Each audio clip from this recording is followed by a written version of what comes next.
Saludos estudiantes, hoy vamos a seguir hablando sobre instrumentación sísmica. Esta vez vamos a hablar sobre los primeros sismógrafos. Los primeros sismómetros que aparecieron estuvieron a finales o a mediados del siglo XIX. Podríamos hablar de James Forbes, fue un inglés que instaló su sismómetro de péndulo invertido en Coventry, en Inglaterra.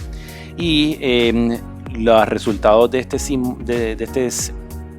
sismómetro es que no tuvo mucho éxito porque no grababa eventos sísmicos. De un total de 27 solamente logró grabar 2.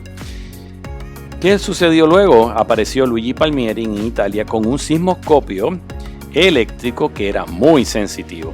Y este lograba capturar el momento de llegada del evento, cuánto duró, qué dirección vino, detectaba el movimiento del suelo tanto vertical como horizontal, pero no grababa el desplazamiento con función de tiempo. O sea que lo hacía todo perfectamente bien, pero no se le podía asignar tiempo a cuándo fue que ocurrió cada uno de esos parámetros. Y en esta figura podemos observar ese sismoscopio de Palmieri que estuvo en uso por muchísimos años, ¿verdad? A falta de tener algo mucho más preciso, porque como tenía un componente eléctrico, pues lo hacía muy sensitivo. Bien, así que tenemos que Filippo Cecchi en 1875 desarrolló el primer sismógrafo que utilizaba el péndulo vertical, ¿verdad? Como estábamos observando ahorita, que era el péndulo de suspensión horizontal, pero este es el vertical, y el vertical utiliza un resorte. Fíjense que tiene un resorte y la masa sube y baja. ¿Okay? Y en Japón, como tenían muchísimos problemas de terremotos fuertes, grandes, pues entonces decidieron asignarle muchos fondos al desarrollo de un instrumento que permitiera medir las ondas sísmicas. Así que los científicos ingleses fueron atraídos por la Universidad de Tokio en Japón y estuvieron básicamente 12 años dándole duro al problema del desarrollo de un sismógrafo, ¿okay?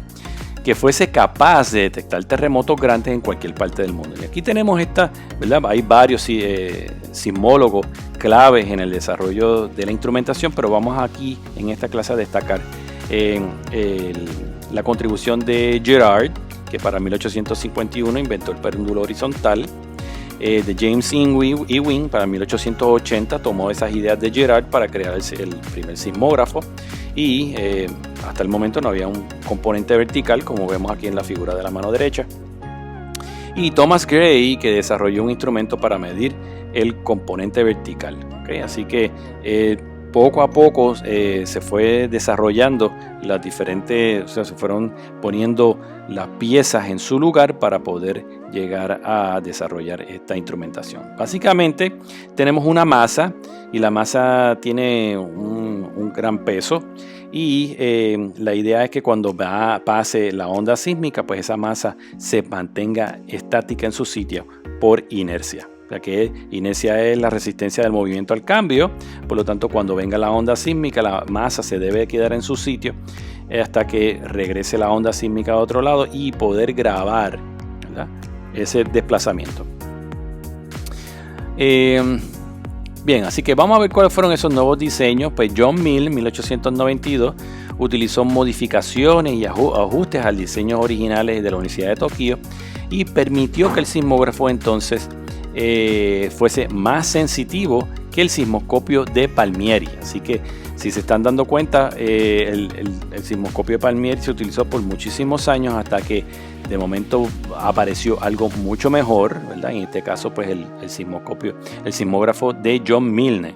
Bien, el gran brinco o el salto en la instrumentación ocurrió con este señor ruso conocido por apellido Galitzin, que en 1906 lo único que hizo fue que cogió este sismógrafo ¿verdad? El último modelo que se estaba utilizando, y le aplicó los conceptos de electromagnetismo.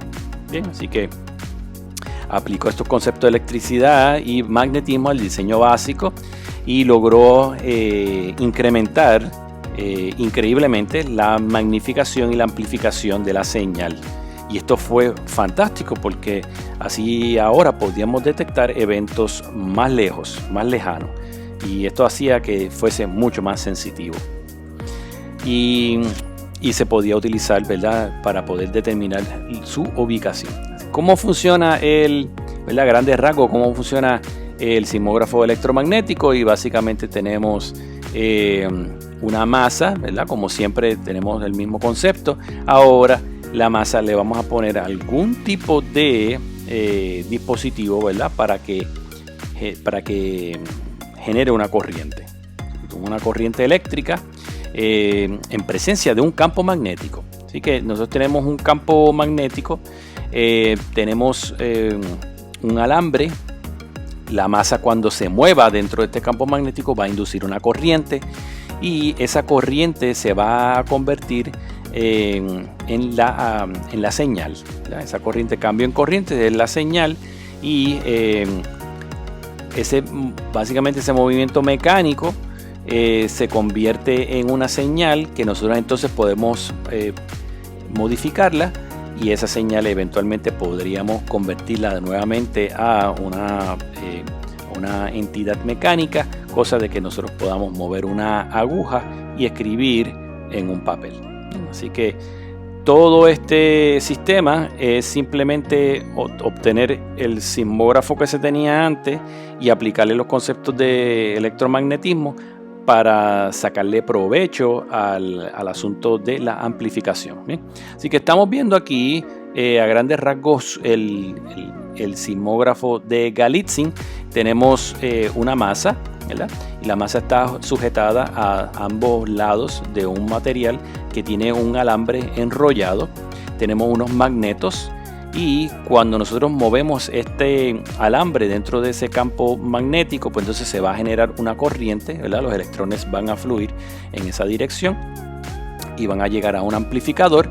El amplificador va entonces a incrementar esa señal. Como nosotros podemos observar aquí, la señal aquí es más pequeña que lo que está acá, así que nosotros podemos amplificar esa señal.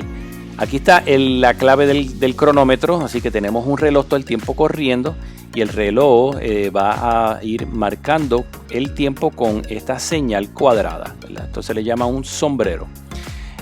La señal ahora combinada, ¿verdad?, la señal que viene del desplazamiento del suelo más combinada con la del reloj, entonces va a llegar a un galvanómetro, y el galvanómetro lo único que tiene que hacer es cambiar esta señal eléctrica, ese pulso eléctrico, a mecánico, donde va a mover una aguja. La aguja se va a tener un lápiz, una pluma o algo que luego podemos ver cómo lo hace, y queda grabado en un papel. Y ese papel está montado en un tambor giratorio, cosa de que a medida que va pasando el tiempo, pues vaya escribiendo continuamente. Bien, esto es lo que concluye esta parte de instrumentación sísmica, los primeros sismógrafos.